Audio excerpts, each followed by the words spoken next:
Hi అందరికీ welcome to our channel. ప్రతిరోజు ప్రతి వంటలు తింటూనే ఉంటాం కదా, అది కూడా పప్పులో చాలా రకాల వంటలే తినుంటాము. అంటే తోటకూర పప్పు, గోంగూర పప్పు ఇలా ఉంటాయి కదా రకాలు, అలాంటివన్నీ పప్పులు తినే ఉంటాం కదా. కాకపోతే ఈరోజు నేను మునగాకు పప్పును అయితే చేస్తున్నాను. అది ఎలా చేసుకోవాలో చూపిస్తాను. ఒక కప్పు కందిపప్పును అయితే 2 సార్లు వాష్ చేసుకుని తీసుకున్నాను. ఒక కప్ ఏమో ఉల్లిపాయ పచ్చిమిర్చి కట్ చేసిన ముక్కలు, అలానే ఒక కప్ ఏమో టమాటాలు, అలానే ఒక కప్ ఏమో మునగాకును కూడా యాడ్ చేసుకున్నాను. అలానే ఒక చిన్న బౌల్లో కొద్దిగా చింతపండు, అలానే కొద్దిగా 1 స్పూన్ కారం అయితే వేసేసుకుని విజిల్ కుక్కర్ లో అయితే మనం కావాల్సినవన్నీ కూడా యాడ్ చేసుకున్నాం కదా, అందులోనే కొద్దిగా వాటర్ అయితే యాడ్ చేసుకున్నాను. నేనైతే వాటర్ కొద్దిగా ఎక్కువగానే తీసుకున్నాను, ఎందుకంటే నాకు పప్పు పలుచగా ఉంటేనే ఇష్టము. ఇందులోకి అయితే పసుపు అలానే సాల్ట్ యాడ్ చేసుకుని ఇంకా కొద్దిగా ఆయిల్ అయితే వేసుకుని విజిల్ అయితే పెట్టేసి ఇలా పప్పునైతే ఉడకబెడుతున్నాను.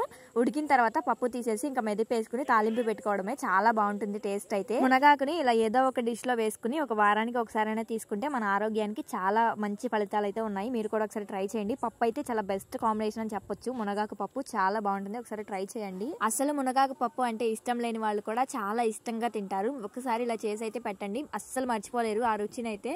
వేడి వేడి అన్నంలో నెయ్యి వేసుకుని మునగాకు పప్పు వేసుకుని ఒక్క ముద్ద తిని ఎండుమిరపకాయ తింటే ఉంటుంది అబ్బబ్బా.